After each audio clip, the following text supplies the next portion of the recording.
Para विद्यार्थी भाइ बहिनीहरू, हार्दिक स्वागत छ। आज म कक्षा 11 अनिवार्य नेपाली विषयको नमुना प्रश्नपत्र र ती सबै प्रश्नहरूको उत्तरसहितको भिडियो लिएर उपस्थित भएको छु। भाइ बहिनीहरू, यस भिडियोमा प्रश्नहरूको उत्तर मात्र दिएको नभई कक्षा 11 अनिवार्य नेपाली विषयको विशिष्टीकरण तालिका, प्रश्नपत्रमा रहने एकभन्दा बढी विकल्पहरू, प्रश्नहरूको उत्तर र उत्तर लेख्दा ध्यान दिनुपर्ने कुराहरूको साथै उचित व्याख्या समेत गर्दै बुझ्न सजिलो हुने गरी प्रस्तुत गर्ने प्रयास गरेको छु। मलाई आशा छ यो भिडियो कक्षा 11 को परीक्षा तयारी गर्दै गर्नुभएका विद्यार्थी भाइ बहिनीहरूका लागि अत्यन्तै उपयोगी हुनेछ। साथै अन्य तहको परीक्षा तयारी गर्नुहुने विद्यार्थी भाइ बहिनीहरू तथा व्याकरण एवं अन्य भाषिक सिप प्राप्त गर्न चाहनुहुनेछ भने उहाँहरूका लागि पनि राम्रो सामग्रीको रूपमा रहनेछ। भिडियो हेरिसकेपछि भिडियो कस्तो लाग्यो कृपया कमेन्ट गर्नुहोला, भिडियो लाइक गर्नुहोला। अझैसम्म पनि यस च्यानललाई सब्स्क्राइब गर्नुभएको छैन भने कृपया च्यानल सब्स्क्राइब गरी च्यानलमा जोडिनुहोला। विस्तृत जानकारी र अन्य उपयोगी भिडियोहरूको लिङ्क प्राप्त गर्न यस भिडियोको डिस्क्रिप्सन हेर्न सक्नुहुनेछ। अब लागौँ आजको प्रस्तुति कक्षा 11 अनिवार्य नेपाली विषयको नमुना प्रश्नपत्र र तिनीहरूको समाधानतर्फ। आजको भिडियोमा कक्षा 11 अनिवार्य नेपाली को नमुना प्रश्नपत्र सम्बन्धी विषयवस्तु लिएर उपस्थित भएको छु, जुन कुरा मैले अगाडि पनि भनिसकेँ। यसको चाहिँ समय 3 घण्टा हुन्छ, पूर्णाङ्क 75, विषय अनिवार्य नेपाली। प्रश्न नम्बर 1 मा नेपाली वर्ण पहिचान सम्बन्धी प्रश्न रहेको हुन्छ। यसमा एउटा प्रश्न सोधिन्छ र त्यसको उत्तर दिनुपर्छ। यसको चाहिँ अङ्क जम्मा 3 अर्थात् 3 अङ्क प्राप्त गर्न सकिन्छ हामीले त्यसको सही उत्तर दिए बापत।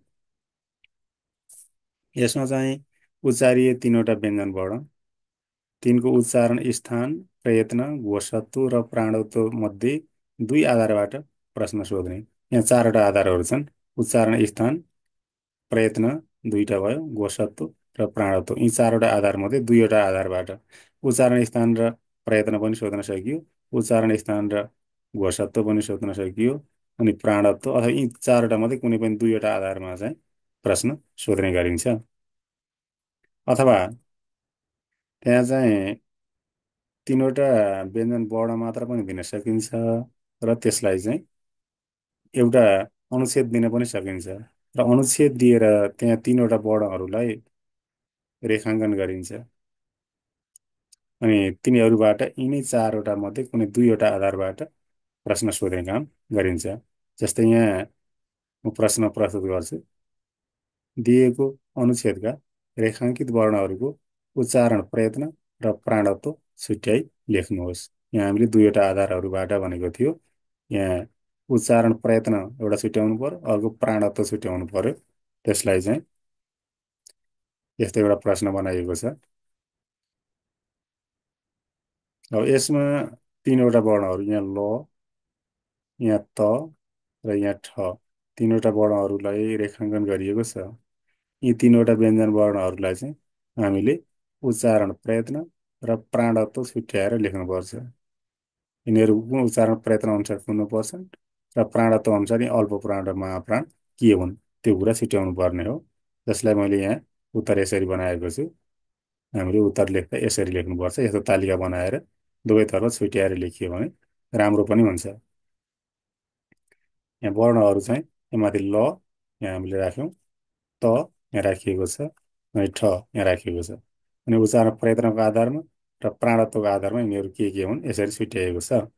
उच्चारण, प्रयत्नको आधारमा ल पार्श्विक भयो, त र ठ स्पर्शी हुन् र यिनीहरू सबै अल्प प्राण रहेका छन्।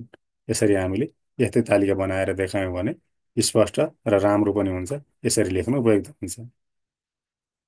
यस्तै प्रश्न नम्बर 2 मा वर्णविन्यास पुनर्लेखन भनिएको छ। यसमा वर्णहरूको चाहिँ शुद्ध शुद्धि सच्याएर लेख्नुपर्ने हुन्छ। वर्णविन्यास सम्बन्धी केही कुराहरू बिग्रिएका हुन्छन्।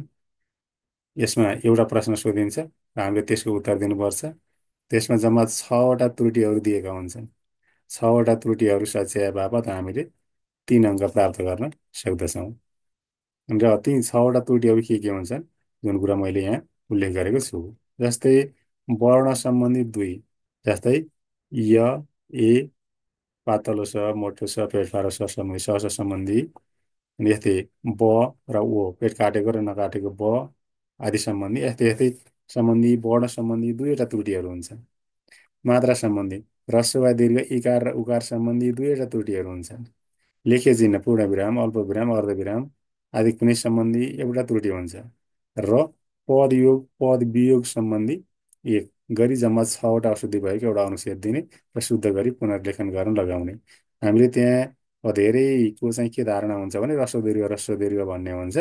ह्रस्व दीर्घ चाहिँ बिग्रिएको हुन्छ होला भनेर त्यहाँ भइराखेको ठिकलाई पनि बिगारेर त्यो जति पहिलेको गल्ती थियो त्योभन्दा अझ बढी गल्ती गर्ने भुल गरेको पाइन्छ विद्यार्थी भाइ बहिनीहरूले। त्यसो नगर्नु होला। जम्मा दुईवटा मात्र वर्ण सम्बन्धी त्रुटिहरू हुन्छन्। वर्ण सम्बन्धी दुईवटा हुन्थे स स य ए ब ओ ब आदि सम्बन्धी त्रुटिहरू यस्तै वर्ण सम्बन्धी दुईवटा मात्र त्रुटि हुन्छ, त्यहाँभन्दा अरू बढी हुँदैनन्। अनि मात्र ह्रस्व र दीर्घ सम्बन्धी इकार र उकार सम्बन्धी गरेर जम्मा दुईटा मात्र त्रुटि हुन्छन्, अरू धेरै त्रुटि हुँदैन। कहाँ चाहिँ दुईटा त्रुटि छन्, हामीले त्यो दुईटा त्रुटिहरू खोज्नुपर्छ। लेख्य चिन्ह एउटा छुट्याइएको अथवा अनावश्यक ठाउँमा राखिएको हुन्छ, सामान्यतया छुट्याइएको नै हुन्छ। त्यो कुरा हामीले चिनेर कहाँनिर छुट्याएको छ त्यहाँ कुन लेख्य चिन्ह प्रयोग गर्नुपर्छ, जस्तै पूर्णविराम अल्पविराम अर्धविराम, त्यो कुरा ध्यान दिनु पर्दछ। अनि पद योग पद वियोग जोडेर या छुट्याएर राखिएको, सामान्यतया छुट्याएर राखिएको हुन्छ, या कहीँ अनावश्यक ठाउँमा जोडिएको रहेछ भने छुट्याउनु पर्ने पनि हुन्छ।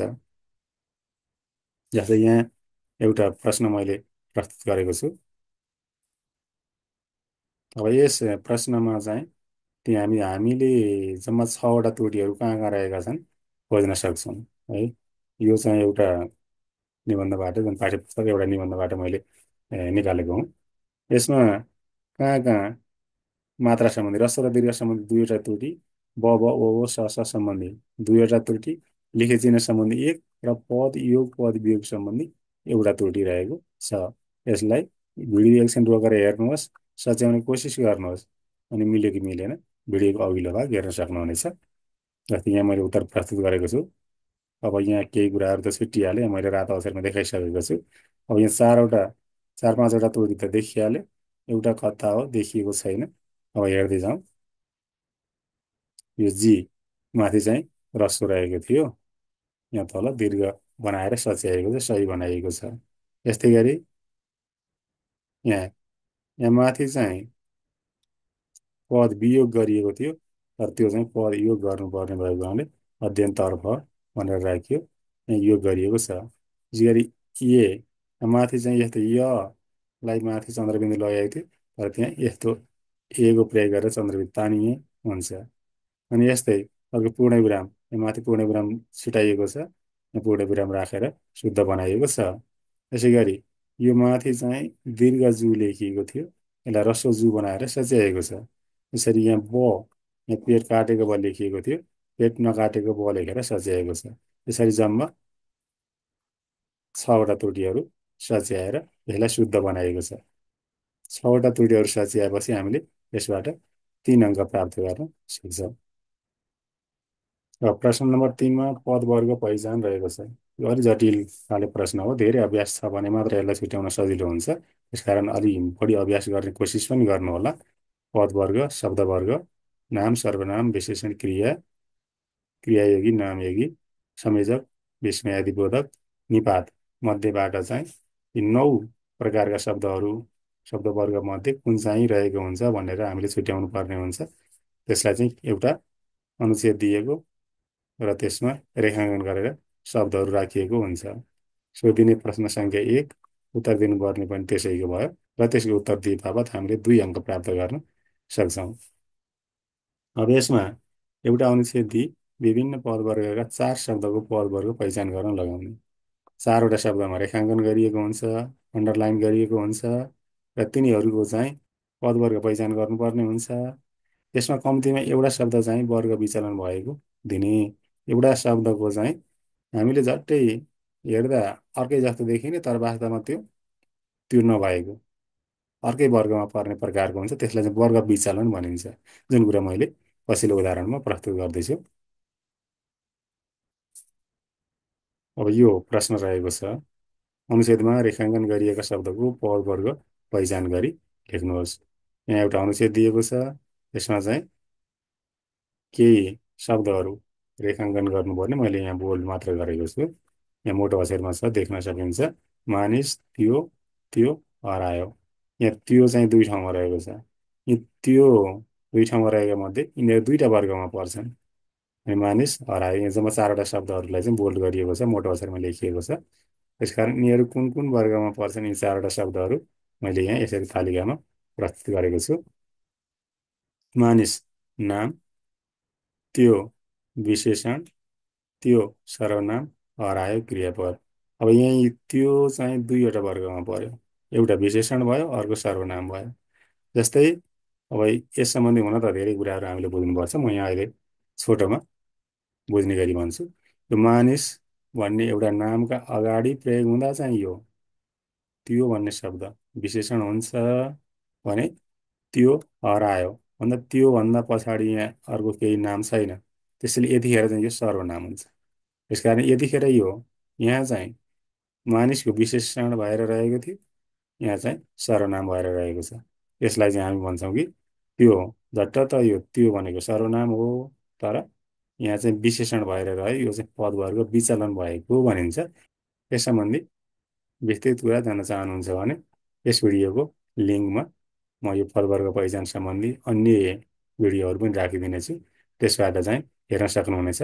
सर्वनाम सम्बन्धी र विशेषण सम्बन्धी भिडियोहरू हेर्नुहोला, त्यसबाट थप कुरा जान्न सक्नुहुनेछ।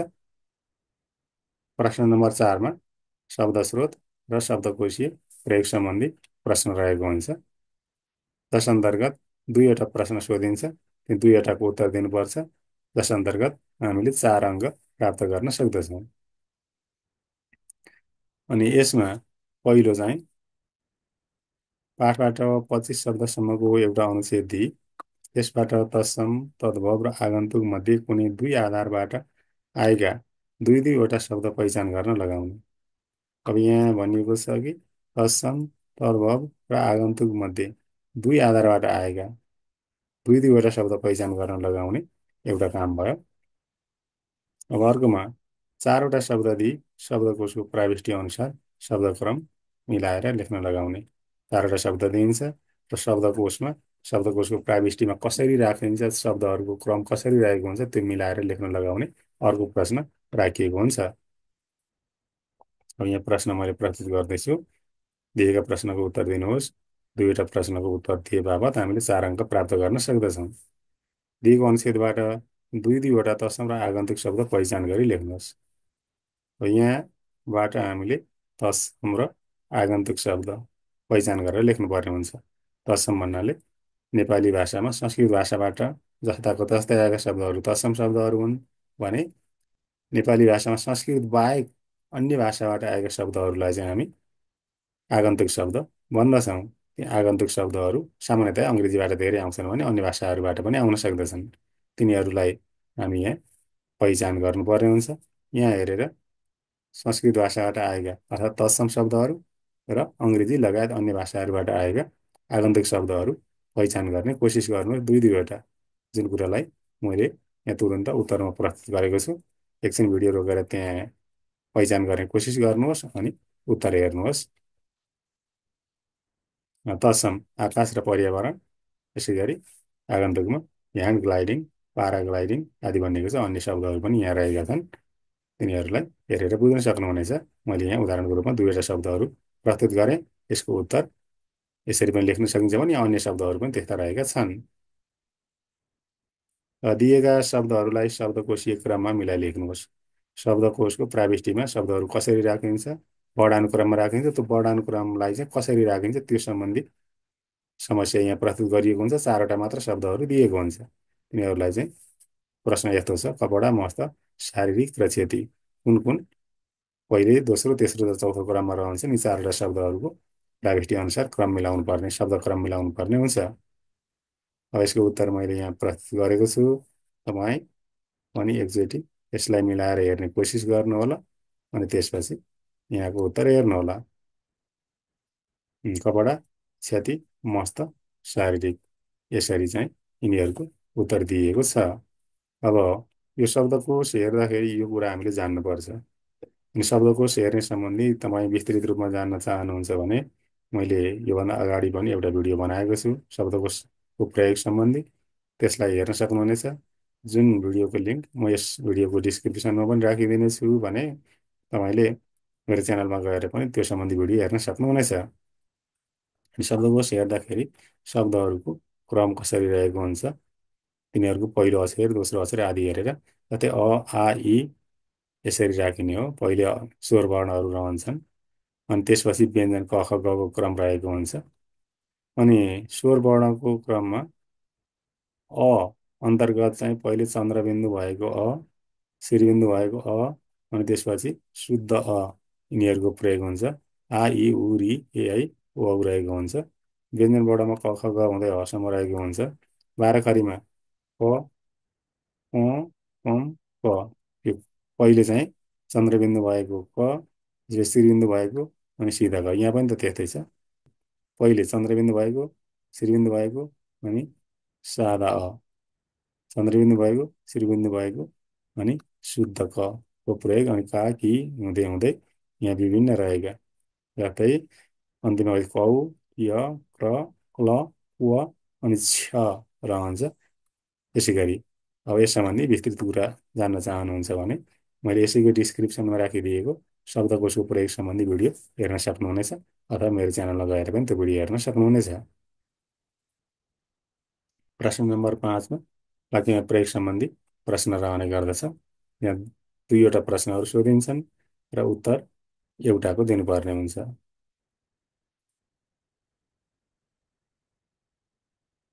अब यसमा कम्तीमा 5वटा प्राविधिक पारिभाषिक शब्द भएको अनुच्छेददेखि 3वटा प्राविधिक पारिभाषिक शब्द पहिचान गर्न लगाई वाक्यमा प्रयोग गर्न लगाउने। 5वटा प्राविधिक पारिभाषिक शब्दहरू हुन्छन्, तिनीहरूमध्ये 3वटा पहिचान गरेर वाक्यमा प्रयोग गर्नुपर्ने हुन्छ। अथवा यसैको अर्को वैकल्पिक प्रश्न पनि दिएको हुन्छ। अनुकरणात्मक शब्द 2, उखान 2 र टुक्का 2 प्रयोग भएको एउटा अनुच्छेददेखि एक एकवटा अनुकरणात्मक शब्द, उखान र टुक्का पहिचान गर्न लगाएर वाक्यमा प्रयोग गर्न लगाउने। र यो 3वटाको पहिचान र प्रयोग गरे बापत हामीले 3 अङ्क प्राप्त गर्ने हो, अथवा यो माथिल्लो या तल्लो जुनसुकै एउटा हामीले गर्न सक्दछौँ। दिएको अनुसारबाट 3वटा पारिभाषिक शब्द पहिचान गरी वाक्यमा प्रयोग गर्नुहोस्। यहाँ यस अन्तर्गत यसरी प्रश्न बनाइएको छ। नेपाल र भारतले पारमाणु सन्धिमा हस्ताक्षर गरेका छन्।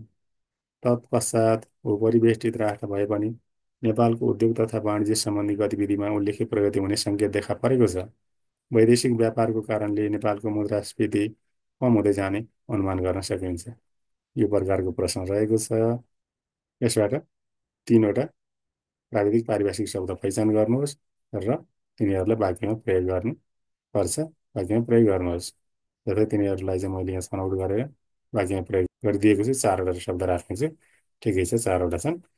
पारमाणु सन्धि, भूपरिवेष्टित, वाणिज्य, मुद्रास्फीति, यिनीहरूलाई हेर्नुहोला र वाक्यमा प्रयोग गर्ने अभ्यास गर्नुहोला। परीक्षामा पनि यस्तै शब्दहरू भएको कुनै एउटा अनुच्छेद दिएको हुन्छ, त्यसलाई हामीले वाक्यमा प्रयोग गर्नुपर्ने हुन्छ। र यसको खमा दिएको अनुच्छेदबाट एउटा अनुकरणात्मक शब्द, एउटा उखान र एउटा टुक्का पहिचान गरी तिनलाई वाक्यमा प्रयोग गर्नुहोस्।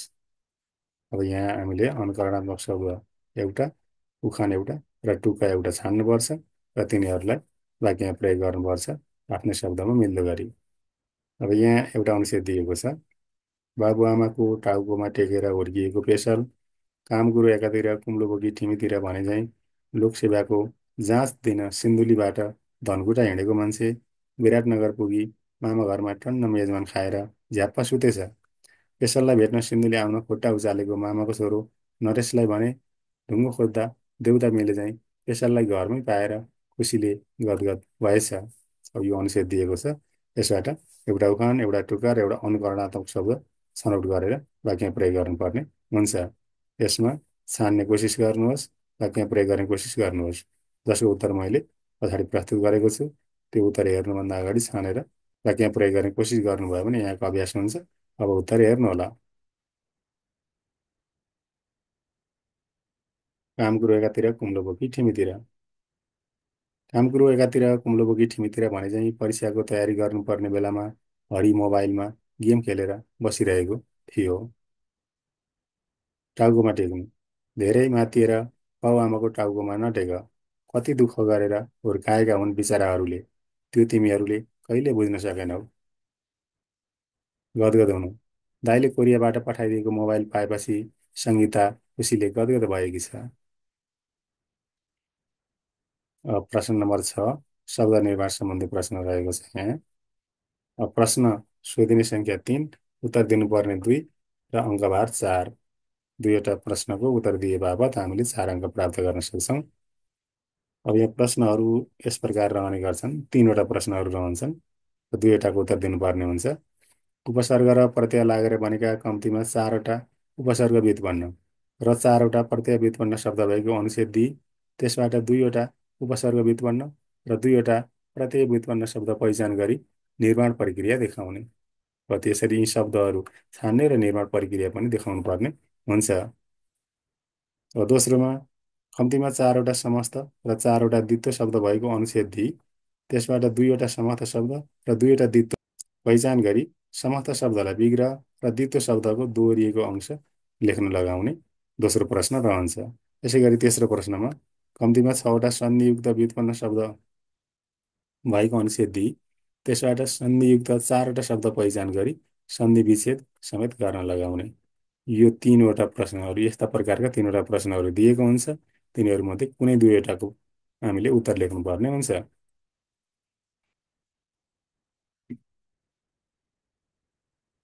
कुनै 2वटा प्रश्नको उत्तर दिनुहोस्। प्रश्नहरू यस प्रकार रहेका छन्। तलको अनुच्छेदबाट 2वटा उपसर्ग र 2वटा प्रत्यय व्युत्पन्न शब्द पहिचान गरी तिनको निर्माण प्रक्रिया देखाउनुहोस्। उपसर्ग लागेर बनेका 2वटा र प्रत्यय लागेर बनेका 2वटा शब्द पहिचान गर्ने र तिनीहरूको निर्माण प्रक्रिया देखाउने। आफ्नो अधिकारको कुरा गर्दा आफ्नो कर्तव्यप्रति पनि सचेत हुनुपर्दछ। बुझक्कड मान्छेमा दयालु मायालु गुण हुनुको साथै सहयोग गर्ने तत्परता पनि चाहिन्छ। अतिशय महत्त्वाकांक्षी बन्नाले आफ्नै बदनाम पनि हुन सक्दछ। अब यसको उत्तर यसरी तयार पारिएको छ। उपसर्ग व्युत्पन्न शब्द सहयोग सह जोड योग सहयोग, अति जोड सय अतिशय। यसै गरी प्रत्यय व्युत्पन्न शब्द प्रत्यय लागेर बनेका शब्दहरू यस प्रकार रहेका छन्। त्यहाँ बुझक्कड बुझ जोड अक्कड बुझक्कड, माया जोड आलु मायालु।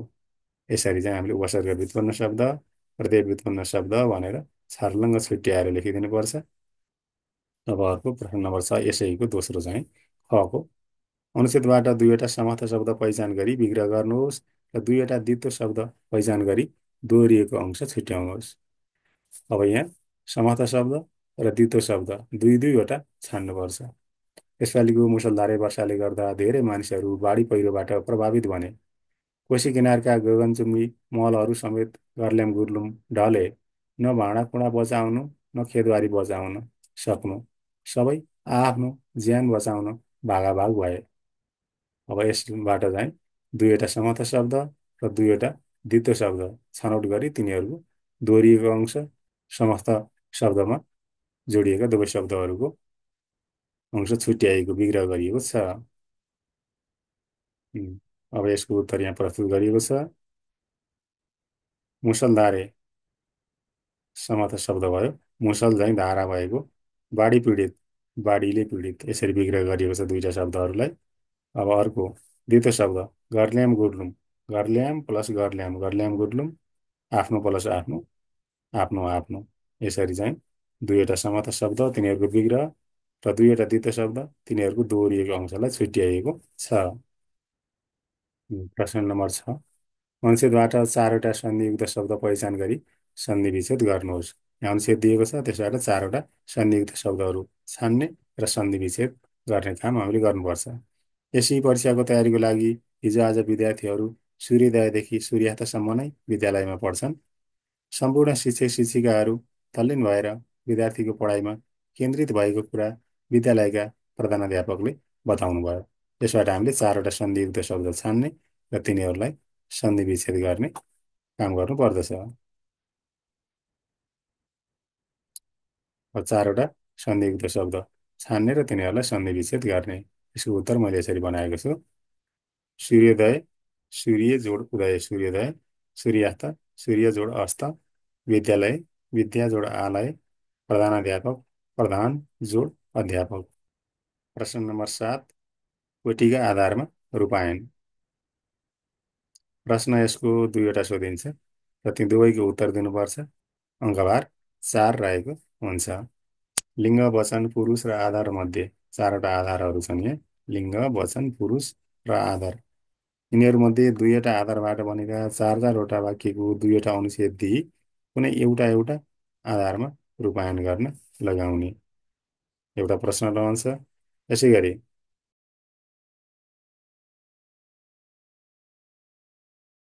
दिएको अनुच्छेदलाई वचन परिवर्तन गरी पुनर्लेखन गर्नुहोस्।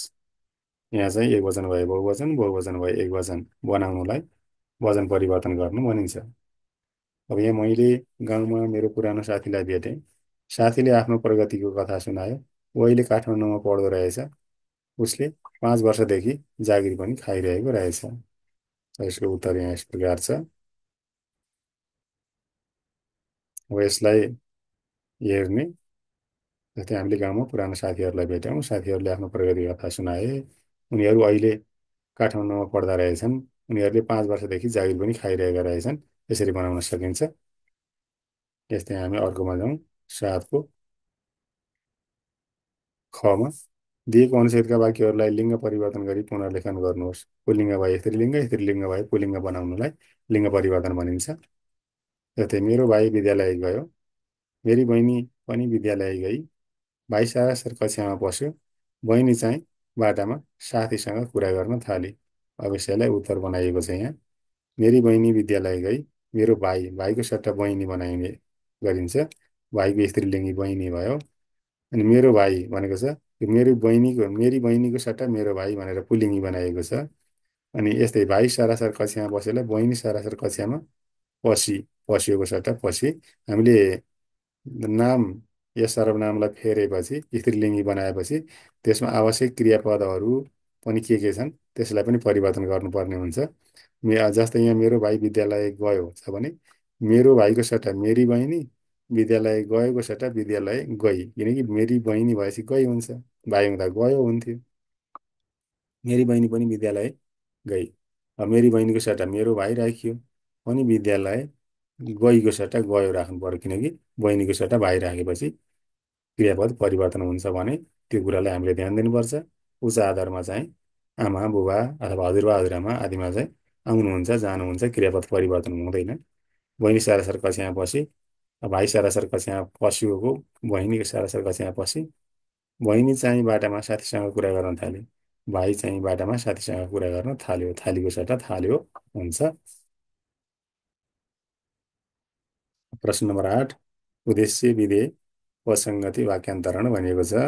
अब यस अन्तर्गत दुईवटा प्रश्न सोधिने, दुवैको उत्तर दिनुपर्ने र अङ्कभार 4 रहेको हुन्छ। दुईटा प्रश्नको उत्तर दिए बापत चारवटा वाक्य भएको अनुच्छेद दिई उद्देश्य र विधेय वा उद्देश्य विस्तार र विधेय विस्तार पहिचान गर्न लगाउने। अथवा अर्को दिइन्छ, सङ्गति नमिलेका चारवटा वाक्य भएको अनुच्छेद दिई उद्देश्य र विधेय, नाम र सर्वनाम, विशेषण र विशेष्य, भेदक र भेद्यका आधारमा सङ्गति मिलाई पुनर्लेखन गर्न लगाउने। र त्यसमा चाहिँ सङ्गति नमिलेका छन्, कर्ताअनुसार क्रियापद या अन्य शब्दहरू नमिलेका पाइए भने तिनीहरूलाई चाहिँ मिलाएर लेख्नुपर्ने हुन्छ। यिनीहरू दुईटा मध्ये कुनै सोधिन सक्छ। अब हेरौँ, अनि यसको खमा चाहिँ फेरि ध्रुवीयता प्रयोग भएका चारवटा वाक्यको अनुच्छेद दिई एक अर्कामा परिवर्तन गर्न लगाउने काम गरिन्छ। अथवा प्रत्यक्ष वा अप्रत्यक्ष कथन भएका चारवटा वाक्य दिई कथन परिवर्तन गर्न लगाउने। प्रत्यक्ष भए अप्रत्यक्ष, अप्रत्यक्ष भए प्रत्यक्ष कथनमा बदल्नु पर्ने हुन्छ। अब कुनै एक प्रश्नको उत्तर दिनुहोस्। तलको गद्यांशबाट दुईवटा उद्देश्य र विधेय तथा दुईवटा उद्देश्य विस्तार र विधेय विस्तार पद पहिचान गरी लेख्नुहोस्। उद्देश्य र विधेय, उद्देश्य विस्तार र विधेय विस्तार।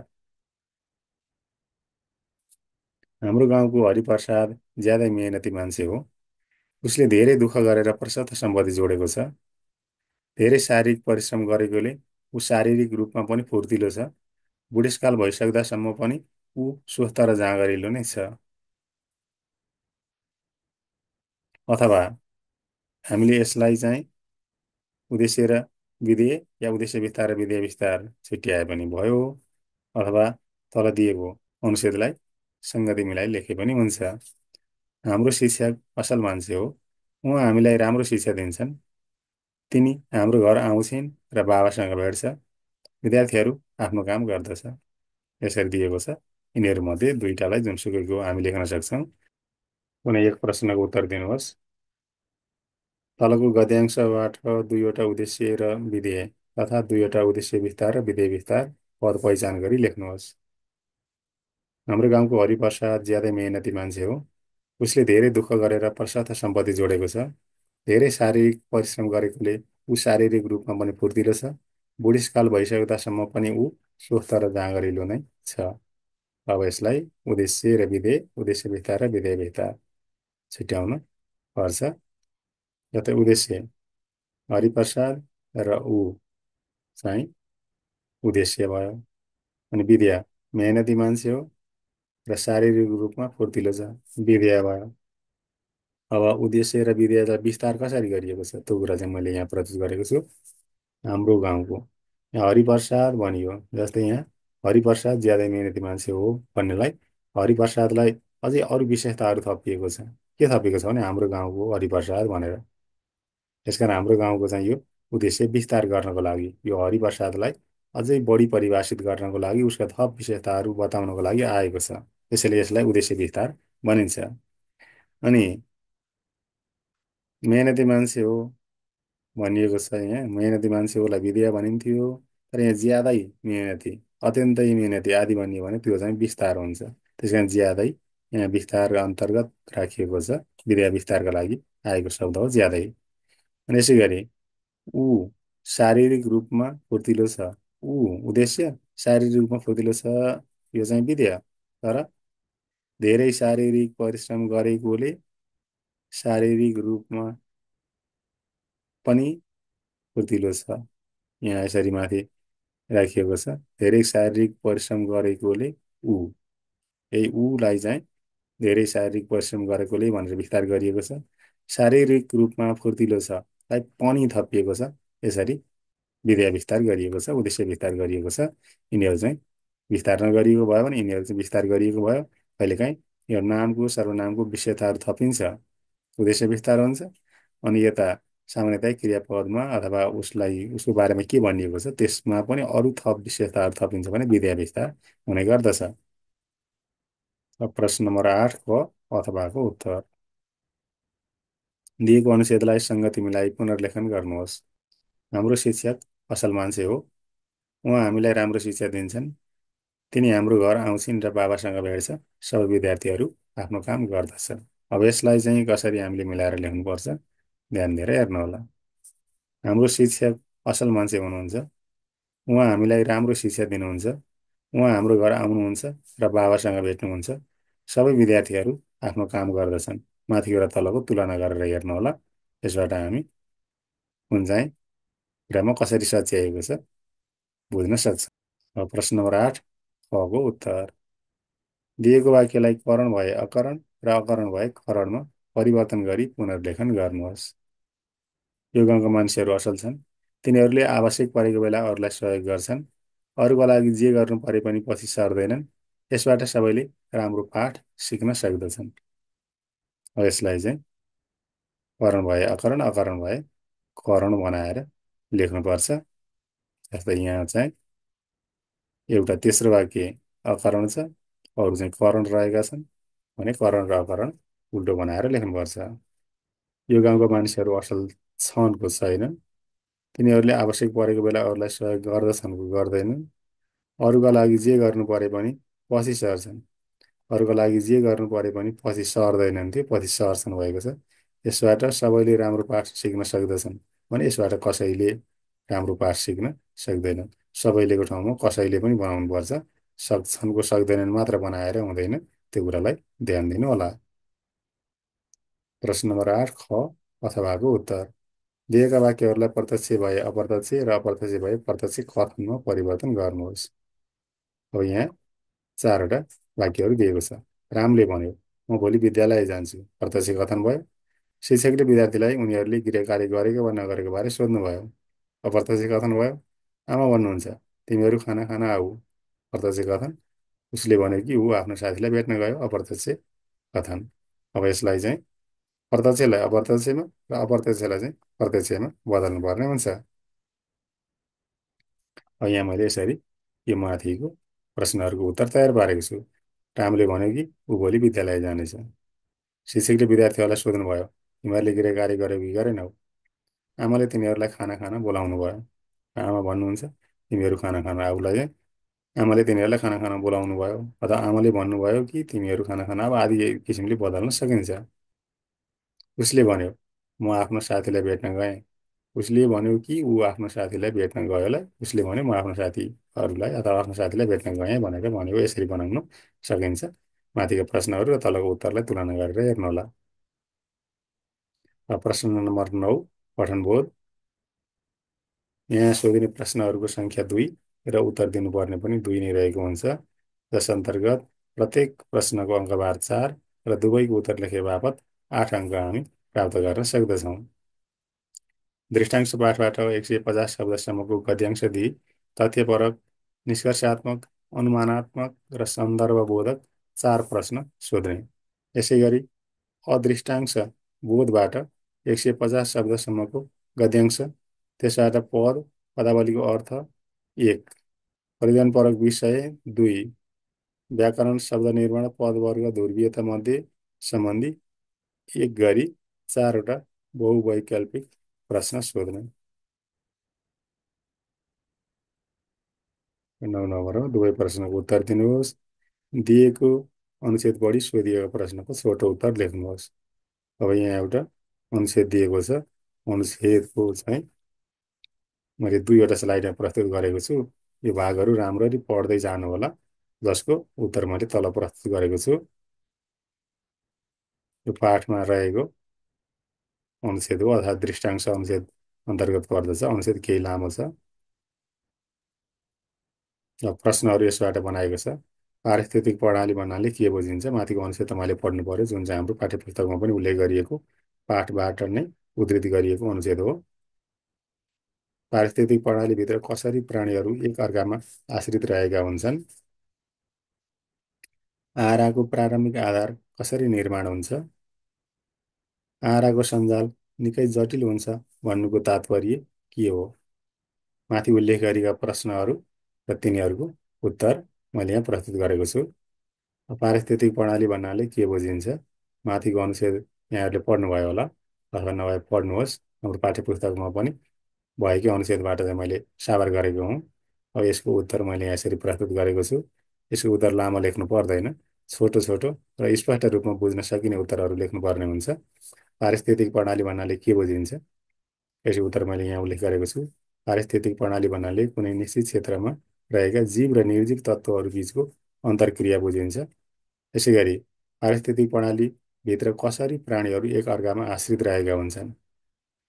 पारिस्थितिक प्रणालीभित्र वनस्पति, जीवाणु, ससाना जीवहरू खाद्य निर्माण गर्छन्, जसले अन्य प्राणीहरूलाई आहार प्रदान गर्छन् र तिनलाई ठुला प्राणीहरूले खान्छन्। मरेपछि तिनीहरू माटोमा विलिन हुन्छन्। यसरी पारिस्थितिक प्रणालीभित्र प्राणीहरू एक अर्कामा आश्रित रहेका हुन्छन् भनेर मैले यहाँ उत्तर तयार पारेको छु। अब तेस्रो र चौथो प्रश्न यहाँ छन्। ग नम्बरको, आहाराको प्रारम्भिक आधार कसरी निर्माण हुन्छ? आहाराको प्रारम्भिक आधार सौर्य ऊर्जाको सहायताले वनस्पति, लेउ, ज्याउ र सूक्ष्म जीवद्वारा निर्माण हुन्छ। यो प्रारम्भिक आधार निर्माण गर्ने चिजहरू ती हुन्, वनस्पति र विभिन्न जीवाणुहरू। आहाराको सञ्जाल निकै जटिल हुन्छ भन्नुको तात्पर्य के हो? आहाराको सञ्जाल जटिल हुनुको अर्थ हो सबै जीवहरू प्रत्यक्ष वा अप्रत्यक्ष रूपमा एक अर्कासँग गाँसिएका हुन्छन्, जसले गर्दा कुनै पनि एक प्रजाति विलुप्त हुँदा सम्पूर्ण प्रणाली प्रभावित हुन्छ। यसलाई चाहिँ आहाराको सञ्जाल जटिल हुन्छ भन्नुको मतलब हो अर्थात् तात्पर्य हो। प्रश्न नम्बर 9को खको प्रश्न हामी यहाँ हेरौँ। यहाँ एउटा अनुच्छेद दिएको छ। यसलाई पढेर तल चाहिँ दिएका प्रश्नहरूको उत्तर लेख्नुपर्छ। यो अलिकति मसिनो अक्षरहरूमा छ, यसलाई रोकेर हेर्ने कोसिस गर्नुहोला। र यो अनुच्छेदको प्रश्न र तिनीहरूको उत्तर लेख्ने अभ्यास गर्नुहोला। माथिको अनुच्छेदबाट सापेक्षता शब्दको अर्थ के हो? अब यहाँ चारवटा विकल्पहरू राखिएको छ। यिनीहरूमा माथिको अनुच्छेद अनुसार कुन हुन सक्दछ त्यो चाहिँ अनुमान गर्नुहोला। भौतिक विज्ञानको अध्ययन किन आवश्यक छ? चारवटा विकल्पहरू राखिएको छ। यिनीहरूमध्ये कुन हुन सक्छ अनुमान गर्नुहोला। तेस्रो प्रश्न रहेको छ, विद्युत तरङ्गको महत्त्व के हो? चारवटा विकल्पहरू रहेका छन्। यिनीहरूमध्ये सबभन्दा सही कुन हुन सक्छ अनुमान गर्नुहोला। 4 नम्बरमा भौतिक शब्द कुन पदवर्गमा पर्दछ? नाम, सर्वनाम, विशेषण, क्रिया आदि कुन पदवर्गमा पर्दछ अनुमान गर्नुहोला। नाम, विशेषण, क्रिया, संयोजक यिनीहरूमध्ये कुन हुन सक्छ? अब यसको उत्तर मैले अर्को स्लाइडमा प्रस्तुत गरेको छु। प्रश्न नम्बर 1 मा खको उत्तर सही हुन्छ। प्रश्न नम्बर 2 को माथि उल्लेखित सबै अर्थ घको विकल्प चाहिँ सही हुन्छ। प्रश्न नम्बर 3 मा खको विकल्प चाहिँ सही हुन्छ। प्रश्न नम्बर 4 मा विशेषण हो र भौतिक शब्दलाई राखिएको छ। भौतिक चाहिँ कुन पदवर्गमा पर्छ भनिएको थियो। भौतिक चाहिँ विशेषण शब्द वर्गमा पर्दछ। प्रश्न नम्बर 10 यस अन्तर्गत चाहिँ बुँदा टिपोट र सारांश लेखन रहेको हुन्छ। दिएको एउटा अनुच्छेद हुन्छ जहाँ एउटा अनुच्छेद दिएको त्यसमा चाहिँ उत्तर दिनुपर्ने त्यही एउटा प्रश्न हो नै हो। त्यसमा हामीले बुँदा टिपोट चारवटा बुँदा टिपोट गरे बापत 2 अङ्क र त्यसको सारांश लेखन गरेको बापत चाहिँ 2 अङ्क गरी जम्मा 4 अङ्क प्राप्त गर्न सक्छौँ। प्रश्न नम्बर 10 मा अधिष्ठांश कुनै एक अनुच्छेद दिए अनुच्छेदबाट प्रमुख 4वटा बुँदा टिपोट गरी 1/3 सारांश लेख्न लगाउने यसमा चाहिँ रहेको हुन्छ। अनि यसमा रहेको प्रश्नको नमुना यस्तो प्रकारको रहेको हुन्छ। अनुच्छेदमा दिएको सबै प्रसङ्गलाई हेर्नुहोस्। यो चाहिँ मैले 2टा स्लाइडमा प्रस्तुत गरेको छु। यो अनुच्छेदको आधी भाग हो भने यसै गरी अरू पनि बाँकी भाग यसमा प्रस्तुत गरेको छु। यी दुवै अनुच्छेदमा दिएका सबै कुराहरू पढ्नुहोस् र त्यसबाट चाहिँ मुख्य मुख्य 4वटा बुँदाहरू जस्तै यो अनुच्छेदमा जति कुराहरू छन् त्यो सारांशमा अथवा हामीले बुँदा टिपोटमा लेखिएका कुराहरूबाट लगभग त्यसका मुख्य कुराहरू बुझ्न सकिने गरी चाहिँ त्यहाँ प्रस्तुत गरिएको हुनुपर्दछ। सामान्यतया हरफ गनेर पनि बुँदा टिपोट गर्ने चाहिँ गरिन्छ। तर हरफ गनेर 3 हरफ बराबर 4 हरफ बराबर एउटा बुँदा हुन्छ भन्नु त्यति धेरै उपयुक्त चाहिँ होइन। कुनै कुरा नछुटोस् भन्नको लागि त्यो पनि गर्नै नसकिने भन्ने चाहिँ होइन। तर मुख्य कुराहरू नछुटोस् भन्नेतर्फ चाहिँ हामी सधैँ सचेत रहनु पर्दछ। अनि त्यसमा रहेका सबैजसो मुख्य कुरा नछुट्ने गरी 4वटा बुँदा हामीले टिप्नुपर्छ। 4वटा मुख्य बुँदाहरू मैले यहाँ यसरी टिपेको छु। नेपालमा विविध खनिज सम्पदाहरू पाइन्छन् जसमा सुन, चाँदी, फलाम, तामा, अभ्रक, सिसा, कोइला, पेट्रोलियम, युरेनियम आदि प्रमुख छन्। त्यसै गरी दोस्रोमा सुनकोशी, काली गण्डकी, कोशी आदिमा सुन पाइन्छ भने चिसापानी गढी, बागलुङ, फुलचोकीमा चाँदी पाइन्छ। यसै गरी फलाम, ठोसे, चितवन, कुलेखानी आदिमा पाइन्छ। तामा, इलाम, म्याग्दी, भोजपुरमा, अभ्रक, सिन्धुली, लमजुङ, सुन्दरीजलमा तथा चुन्डुङ्गा, धनकुटा, मोरङमा पाइन्छ। यसै गरी नेपालमा पेट्रोलियम तथा युरेनियम जस्ता बहुमूल्य खनिज पाइने सम्भावना छ जसको आधुनिक प्रविधिबाट उत्खनन, प्रशोधन तथा प्रयोग गर्न जरुरी छ। यसरी 4वटा बुँदा टिपिएको छ। तपाईँले पनि यस्तै प्रकारका 4वटा बुँदाहरू टिप्न सक्नुहुन्छ, टिप्ने अभ्यास गर्न सक्नुहुन्छ। यो त एउटा नमुना हो, अभ्यास गर्ने कुरा हो। परीक्षामा यस्तै सोधिन्छ। त्यसबाट हामीले 4वटा बुँदाहरू टिप्पणी गर्नुपर्ने हुन्छ। बुँदाहरू धेरै लामा नहुन् भन्नेतर्फ पनि सचेत हुनुपर्छ। सामान्यतया त्यो 1-2 हरफका बुँदाहरू हुन सक्दछन्। अनि त्यसैलाई 1/3 सारांश यसरी बनाउन सकिन्छ। सारांश बनाउने अभ्यास गर्नुहोला। हुन त सारांश बनाइसकेपछि तल पहिलेको अनुच्छेदमा भएको शब्द सङ्ख्या, अहिले वर्तमान 1/3 भएको शब्द सङ्ख्या भनेर पनि उल्लेख गर्ने चलन छ। परीक्षामा अलि हतारो हुने हुनाले त्यत्रो धेरै सक्यो भने फुर्सद मिल्यो भने गर्न पनि सकिन्छ, नभए लगभग 1/3 सारांश अन्दाजीमा लेख्नु पनि ठिकै हुन्छ। अब प्रश्न नम्बर 11 व्यावहारिक लेखन। सोधिने प्रश्न सङ्ख्या 2, उत्तर दिनुपर्ने प्रश्न सङ्ख्या 1, दुईटामा एउटाको हामीले उत्तर दिनुपर्छ, जस अङ्कको चाहिँ हामीले 4 अङ्क प्राप्त गर्न सक्छौँ। अब यहाँ घरायसी चिठी, निवेदन, व्यावसायिक पत्र, सम्पादकलाई चिठी, सूचना र विज्ञापन मध्ये कुनै एक भनेको चाहिँ धेरैवटा अप्सनहरू छन्, त्यसलाई ध्यान दिएर हेर्नु होला। यहाँ घरायसी चिठी पनि सोध्न सक्यो, निवेदन पनि सोध्न सक्यो, व्यावसायिक पत्र पनि सोध्न सक्यो, सम्पादकलाई चिठी, सूचना, विज्ञापन, यिनीहरू धेरैवटा विषयहरू मध्येबाट चाहिँ एउटा सोधिने हो। अनि बधाई, शुभकामना, निमन्त्रणा पत्र, श्रद्धाञ्जली, समवेदना मध्येबाट एक, यो माथिल्लो खण्डबाट एक र तल्लोबाट एक, कुनै मध्ये एक आउन सक्छ। त्यस कारण हामीले यी सबै कुरा घरायसी चिठी पनि लेख्न जानेको हुनु पर्यो, निवेदन पनि हुनु पर्यो, व्यावसायिक पत्र, सम्पादकलाई चिठी, सूचना, विज्ञापन, यी सबैको अभ्यास गर्नु पर्यो। यिनीहरूमध्ये कुनै एउटा सोधिने हो परीक्षामा। त्यसै गरी शुभकामना, निमन्त्रणा पत्र, श्रद्धाञ्जली, समवेदना, जुनसुकै मध्येबाट चाहिँ एउटा गरेर जम्मा दुईटा सोधिने हो। दुईटा सोधिए पनि तर उत्तर लेख्नुपर्ने चाहिँ एउटा हो। र कुनै एक प्रश्नको उत्तर दिनुहोस्। गर्मीयाममा फोहोर पानीबाट फैलिने रोगहरू रोकथाम सम्बन्धी जनचेतनामूलक सामग्री प्रकाशन गर्न अनुरोध गर्दै राष्ट्रिय दैनिकी गोरखापत्रका सम्पादकलाई चिठी लेख्नुहोस्। गर्मीयाममा फोहोर पानीबाट रोगहरू फैलिन्छ, त्यसको लागि जनचेतनामूलक सामग्री प्रकाशन गरिदिनुहोस् भनेर अनुरोध गरेर गोरखापत्रका सम्पादकलाई चिठी लेख्ने, यो सम्पादकलाई चिठी सम्बन्धी प्रश्न पर्यो। यसै गरी अर्कोमा आफ्नै दिदीको शुभ विवाहका अवसरमा आफन्तजनहरूलाई आमन्त्रण गर्न दिइने निमन्त्रणा पत्रको नमुना तयार पार्नुहोस्।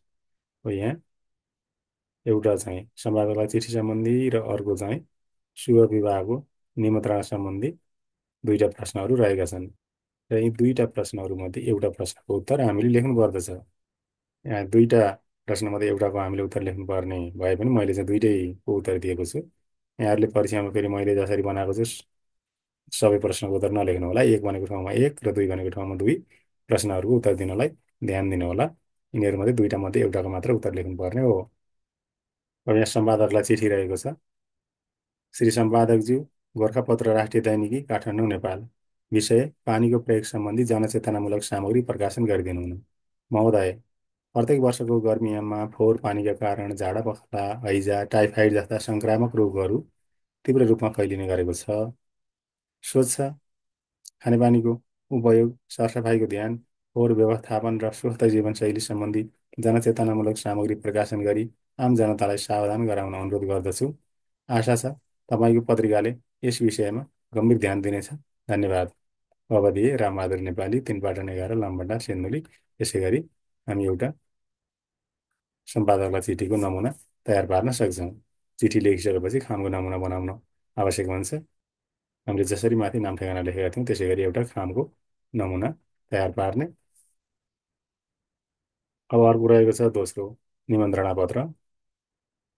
अब आफ्नो दिदीको शुभ विवाहको अवसरमा निमन्त्रणा पत्र लेख्नु भन्ने प्रश्न रहेको थियो। अनि हामी यसै गरी निमन्त्रणा पत्र तयार पार्न सक्छौँ। एउटा यो नमुना हो।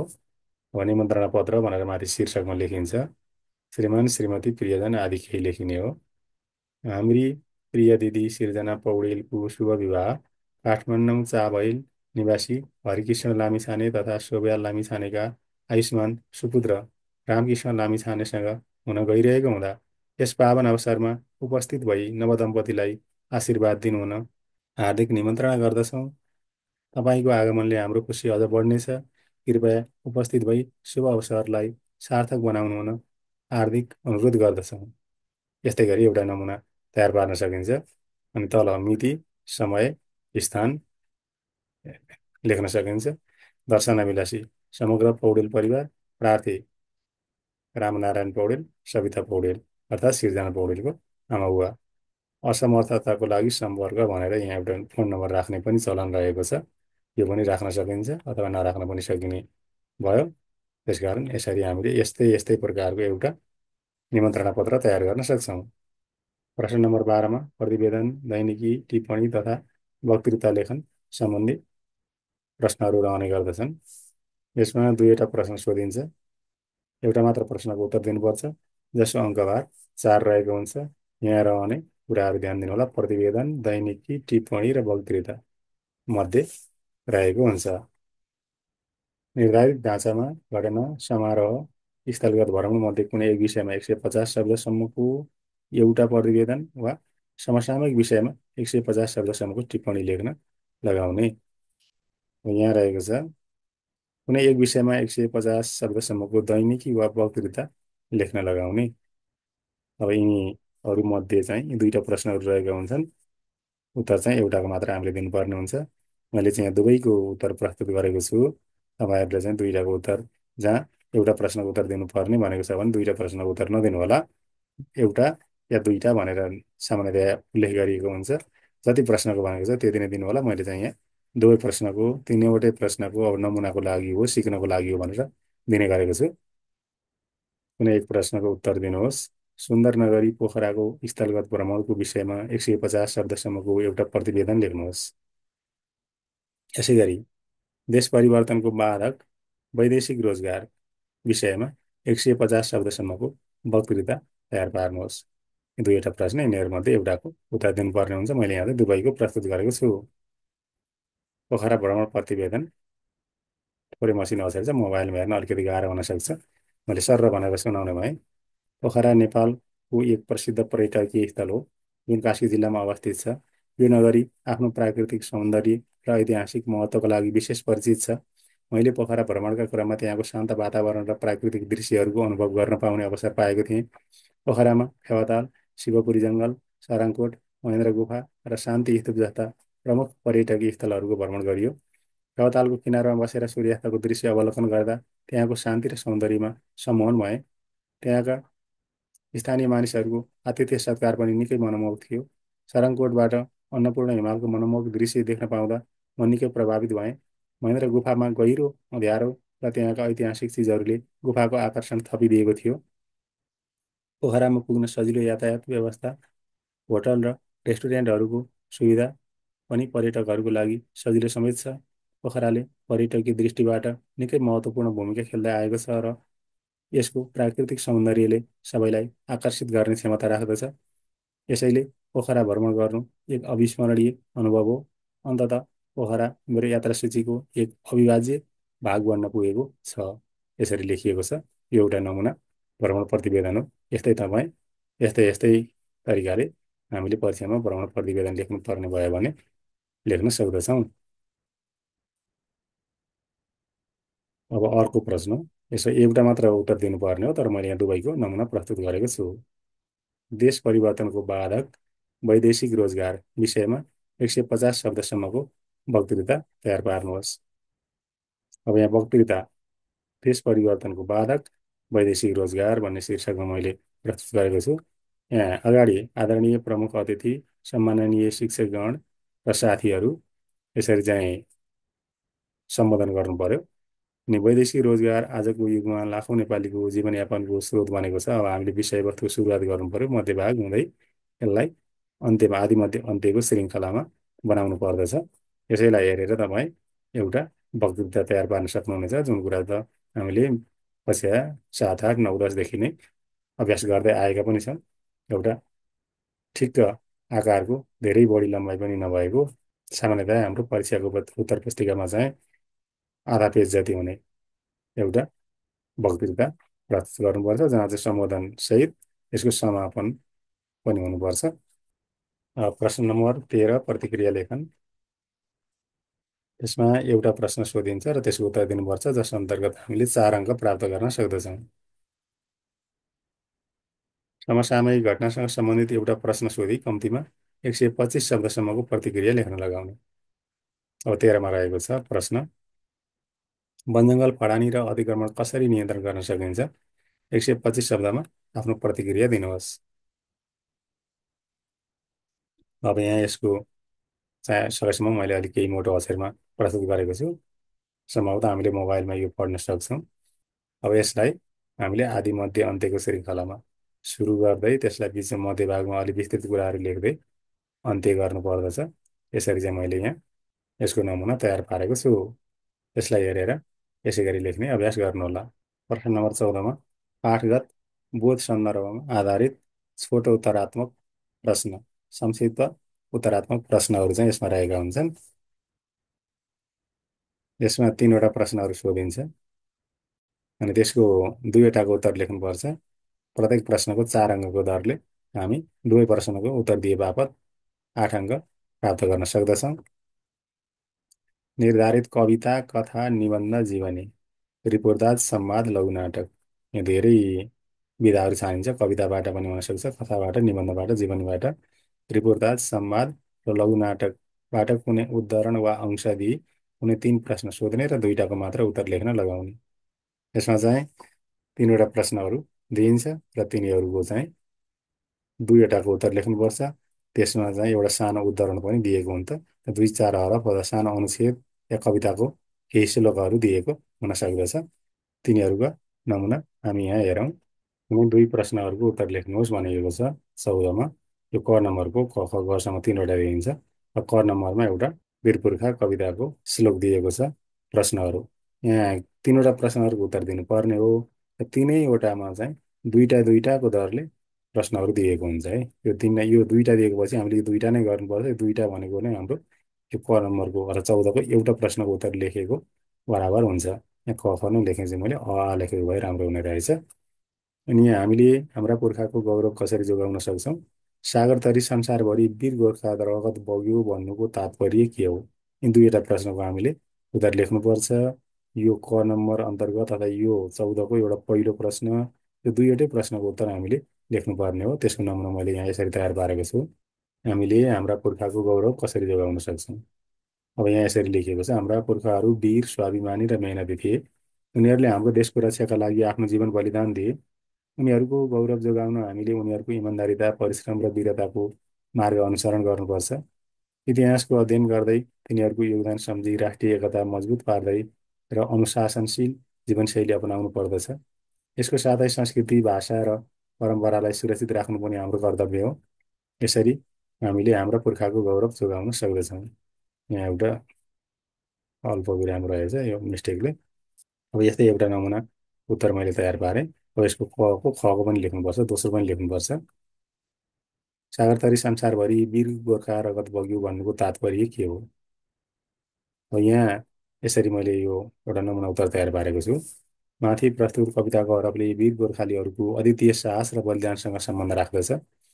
हाम्रा वीर पुर्खाहरूले आफ्नो मातृभूमि मात्र नभई अन्य विभिन्न देशहरूमा पनि बहादुरी देखाएका छन्। गोर्खाली सेना भन्न साथ संसारको जुनसुकै शक्तिशाली सेनाको पनि मुटुले ठाउँ छोड्दछ। हाम्रा पुर्खा अर्थात् वीर गोर्खाली सैनिकहरूले विश्वयुद्ध लगायत संसारका विभिन्न शक्तिशाली युद्धहरूमा भाग लिए, जसले गर्दा उनीहरूको रगत सातै समुद्र वा सागर तरी संसारभरि बगेको थियो। यसले उनीहरूको अद्वितीय युद्धकला, निडरता र बलिदानी भावना झल्काउँछ। तसर्थ माथिको कविता अंशमा हाम्रा गोर्खाली वीर पुर्खाको अदम्य साहस र बलिदानीको महिमागान गरिएको छ। सागर तरी एकैसँग भएछ, यो छुट्टै हुन्थ्यो, थोरै त्रुटि भएछ, यसलाई मिलाएर बुझ्नु होला। अब यसकै अर्को 14को खमा दिएको छ अर्को अनुच्छेद, यसको थोरै भागहरू पनि बाँकी छ। अनि यहाँ दुईवटा प्रश्नहरू यसरी राखिएको छ, भिडियो रोक्दै हेर्नु होला मिलाएर। यी दुईवटा प्रश्नहरूको उत्तर हामीले दिनुपर्दछ। यसको उत्तर मैले यसरी तयार पारेको छु। योगमाया कस्तो समाजको खोजीमा लागिन्? मैले यहाँ प्रस्तुत गरेको छु। यसलाई भिडियो रोकेर बिस्तारै पढ्नु होला। पढेर सुनाइरहनु मैले आवश्यक ठानिनँ, किनकि भिडियोको लम्बाइ मात्र धेरै हुन्छ। अनि अर्को ख नम्बरमा तत्कालीन समाजले आफ्नो विचारलाई अस्वीकार गरेपछि उनले कसरी विद्रोह गरिन्? र त्यसलाई पनि यहाँ मैले प्रस्तुत गरेको छु एउटा नमुना उत्तरको रूपमा। यसलाई पनि भिडियो रोकेर हेर्नु होला। अब यो दिएको संवादांश पढ्नुहोस् र सोधिएका प्रश्नको उत्तर लेख्नुहोस्। यो तेस्रो प्रश्न रहेको छ, यसमा पनि दुईवटा प्रश्नहरू दिएको छ। यो 3वटा मध्ये दुईवटा क ख ग मध्ये दुईवटाको मात्र लेख्नुपर्ने हो। अनि प्रत्येकमा चाहिँ दुईटा दुईटा प्रश्नहरू रहेको हुन्छ। यो दुवै प्रश्नको हामीले जुन प्रश्नको उत्तर दिए पनि दुवै प्रश्नको उत्तर दिनुपर्ने हुन्छ। यदि दिएनौँ एउटा मात्रको दियौँ भनेदेखि हाम्रो चाहिँ त्यो आधा अङ्क मात्रै प्राप्त हुने भयो। यसको उत्तर चाहिँ मैले यसरी तयार पारेको छु। हाम्रो मौलिक भ्यू भिजन कसरी जोगाउन सकिन्छ? यसको उत्तर यस प्रकार रहेको छ। भिडियो पज गर्दै राम्ररी हेर्नु होला र यस्तै उत्तर लेख्ने अभ्यास गर्नु होला। दोस्रो, कृषि कर्मलाई सम्मानित कर्मका रूपमा स्थापित गर्न के गर्नु पर्ला? अब यसको उत्तर मैले यसरी तयार पारेको छु। भिडियो रोक्दै हेर्ने कोसिस गर्नु होला र यस्तै उत्तर लेख्ने अभ्यास गर्नु होला। अब प्रश्न नम्बर 15मा पाठगत बोध जस अन्तर्गत चाहिँ समीक्षात्मक उत्तर लेख्नुपर्ने हुन्छ। समीक्षात्मक उत्तर लेख्नको लागि दुईवटा प्रश्नहरू सोधिएको हुन्छ। दुईवटा प्रश्न सोधिएको भए पनि त्यसको एउटाको मात्र हामीले उत्तर दिनुपर्ने हो, जसको अङ्कभार चाहिँ 8 रहेको हुन्छ। एउटा लामो समीक्षात्मक उत्तर लेखे बापत चाहिँ हामीले 8 पूर्णाङ्कको समस्या समाधान गर्छौँ अथवा 8 पूर्णाङ्कको उत्तर लेखेका हुन्छौँ। र त्यसमा कथा, कविता, निबन्ध, जीवनीबाट विषयवस्तु, मूल भाव र पात्रसँग कथा, कविता, निबन्ध र जीवनी छनौट हुन्छन्। त्यसका लागि समीक्षात्मक उत्तर लेख्ने प्रश्नको लागि त्यसमा चाहिँ विषयवस्तु सम्बन्धी, मूल भाव सम्बन्धी र पात्रसँग सम्बन्धित दुईवटा प्रश्नहरू सोधिन्छ र एउटा प्रश्नको समीक्षात्मक उत्तर लेख्नुपर्ने हुन्छ, लेख्न लगाइन्छ। कुनै एक प्रश्नको समीक्षात्मक उत्तर दिनुहोस्। सांस्कृतिक रूपमा न्यायपूर्ण समाजले मात्र समतामूलक समाजको निर्माण गर्न सक्छ, विवेचना गर्नुहोस्, अर्थात् समीक्षात्मक उत्तर लेख्नुहोस्। त्यसैगरी आफ्नो घरमा बास बस्न आइपुगेको यात्रीका लागि सानीले गरेको दीर्घ प्रतीक्षा तपाईँलाई कस्तो लाग्यो? कथात्मक सन्दर्भका आधारमा विश्लेषण गर्नुहोस्। यहाँ दुईवटा प्रश्नहरू दिएको छ र एउटाको मात्र हामीले उत्तर लेख्नुपर्ने हुन्छ। अब यसको 15को क को चाहिँ उत्तर मैले यहाँ तयार पारेको छु। सांस्कृतिक रूपमा न्यायपूर्ण समाजले मात्र समतामूलक समाजको निर्माण गर्न सक्छ, विवेचना गर्नुहोस्। यसको उत्तर यसरी तयार पारिएको छ। र यहाँ हामीले लामो उत्तर लेख्दा, समीक्षात्मक उत्तर लेख्दा साहित्यकारको परिचय सम्बन्धी केही कुराहरू उल्लेख गर्नुपर्छ। सामान्यतया साहित्यकारको नाम, जन्ममिति, मृत्यु पनि छ भनेदेखि यहाँ पोस्टभित्र राख्न सकिन्छ। त्यसलाई लामो गरी लेख्नु परेन, जन्म मृत्युलाई यहाँ उल्लेख गर्न सकिन्छ। साहित्यकारको छोटो परिचय अन्तर्गत औपचारिक अध्ययन, मुख्य कृतिहरू, मुख्य प्रवृत्ति सम्बन्धी केही कुराहरू उल्लेख गरेर हामीले पहिलो अनुच्छेदको निर्माण गर्नुपर्ने हुन्छ समीक्षात्मक उत्तर लेख्दाखेरि। यस्तै अहिले मैले यहाँ एउटा नमुना तयार पारेको छु, यो हेरेर अरू पाठहरूको, अरू प्रश्नहरूको पनि समीक्षात्मक उत्तर लेख्ने कोसिस गर्नुहोला। अनि त्यसमा बिचमा चाहिँ विस्तृत रूपमा प्रश्नमा केन्द्रित भएर जथाभावी र पाठका सबै सन्दर्भहरूलाई समेट्ने चाहिँ होइन, त्यो कुरामा ध्यान दिनुहोला। प्रश्न सोधिएको विषयवस्तुमा मूल रूपमा केन्द्रित रहेर पाठका विभिन्न सन्दर्भहरू र आफ्ना केही विचारहरू समेत राख्न सकिन्छ, तर प्रश्नमा चाहिँ पूर्ण रूपमा केन्द्रित भइरहनु पर्दछ। त्यहाँभन्दा बाहिर गएर जथाभावी लेख्नु चाहिँ हुँदैन। अनि त्यसरी अन्त्यतिर पुग्दा त्यसलाई चाहिँ निष्कर्ष दिएर टुङ्ग्याउनु पर्दछ। यसरी चाहिँ समीक्षात्मक उत्तर लेख्न सकिन्छ। यहाँ यो एउटा नमुना उत्तर हो। यसलाई हेरेर चाहिँ अरू प्रश्नहरूको पनि समीक्षात्मक उत्तर लेख्ने कोसिस गर्नुहोला। जस अन्तर्गत सुरुमा साहित्यकारको जन्म मृत्यु, मुख्य रचनाहरू, मुख्य प्रवृत्ति आदि सम्बन्धी, जस्तै अहिले मैले यहाँ अगाडि प्रस्तुत गरेँ। त्यसै गरी मुख्य भागमा अर्थात् बिचमा चाहिँ प्रश्नमा केन्द्रित रही त्यसको बारेमा विभिन्न तर्कहरू दिएर त्यसलाई पुष्टि गर्ने काम गरिन्छ र अन्त्यमा निष्कर्ष प्रस्तुत गरिन्छ। अब प्रश्न नम्बर 16मा निबन्ध लेखन स्वतन्त्र रचना रहेको छ। यसमा 3वटा प्रश्नहरू राखिएको हुन्छ। निबन्धको लागि 3वटा शीर्षकहरू दिएको हुन्छ। यिनीहरूमध्ये आफूलाई मन लागेको एउटा कुनै पनि शीर्षकमा निबन्ध लेख्नुपर्छ। निबन्धको पनि अङ्कभार 8 रहेको हुन्छ। आत्मपरक र वस्तुपरक शैलीका 3वटा शीर्षक दिई 250 शब्दमा नघटाई एउटा निबन्ध लेख्न लगाउने। हामीले निबन्ध लेख्दा 250 शब्द जति भनिन्छ। सामान्यतया हाम्रो अब शब्दहरू गनेर त परीक्षामा बस्न सम्भव हुँदैन। एउटा हरफमा सरदर 8-10वटा जति शब्द छन् भनेर चाहिँ हामीले एउटा निबन्ध लेख्दा सरदर 30 जति हरफमा लेखिदियो भने लगभग पुग्छ भनेर हामीले बुझ्नुपर्छ। अब यहाँ 3वटा शीर्षकहरू प्रस्तुत गरिएको छ। आम्दानीको आधार, पर्यटन व्यवसाय, स्वरोजगार, मेरो सुन्दर देश। यिनीहरूमध्ये कुनै एउटा विषयमा हामीले निबन्ध लेख्नु पर्दछ। अब यहाँ चाहिँ मेरो सुन्दर देश भनेर मैले छनौट गरेको छु। यस शीर्षकमा चाहिँ निबन्ध लेखेको छु। यसरी निबन्ध लेख्दा आदि, मध्य र अन्त्यको श्रृङ्खला हुनुपर्दछ। सुरुवातमा विषयवस्तु सम्बन्धी अथवा शीर्षक सम्बन्धी थोरै परिचयात्मक खण्ड, बिचमा त्यस सम्बन्धी विभिन्न कुराहरू विस्तृत रूपमा गरिएका वर्णनहरू र अन्त्यमा चाहिँ निष्कर्ष प्रस्तुत गर्दै निबन्धलाई टुङ्ग्याउनु पर्दछ। अब यहाँ जम्मा प्रश्न र अङ्कभारको कुरा मैले यहाँ प्रस्तुत गरेको छु। सोधिने प्रश्नहरू 30वटा हुन्छन्। लामा छोटा गरेर उत्तर दिनुपर्ने प्रश्न सङ्ख्या 22 हुन्छ र जसको अङ्कभार जम्मा 75 रहेको हुन्छ। 30वटा सोधिएको प्रश्नमा 22वटाको उत्तर लेख्ने र 75 अङ्क प्राप्त गरिने, 75 पूर्णाङ्कको समस्या समाधान गरिने हुन्छ। हाम्रो यस प्रश्नपत्रमा जम्मा 30वटा प्रश्नहरू सोधिन्छ अनि ती लामा छोटा गरेर जम्मा 22वटा प्रश्नहरूको चाहिँ हामीले उत्तर दिनुपर्छ, जसको अङ्कभार 75 रहेको छ। यतिन्जेल समय दिई भिडियो हेर्नु भएकोमा धेरै धेरै धन्यवाद दिन चाहन्छु। कृपया सल्लाह र सुझावको लागि कमेन्ट गर्नुहोला। भिडियो लाइक गर्नुको साथै च्यानल सब्स्क्राइब गरी च्यानलमा जोडिनुहोला। यस भिडियोको डिस्क्रिप्सनमा गएर त्यहाँ भएका लिङ्कहरूबाट वा च्यानलमा गई नेपाली व्याकरण तथा अन्य विभिन्न कक्षाका अभ्यास प्रश्नोत्तर एवं प्रशस्त उपयोगी भिडियोहरू हेर्न सक्नुहुनेछ। हवस् त भाइ बहिनीहरू, यस च्यानलबाट प्रस्तुत गरिएका विभिन्न भिडियोहरू हेर्दै गर्नुहोला। आजलाई बिदा चाहन्छु। यहाँहरूको हरपल सुखमय रहोस्। परीक्षा सफलताको शुभकामना। कक्षा 12मा फेरि भेटौँला। धन्यवाद। नमस्कार।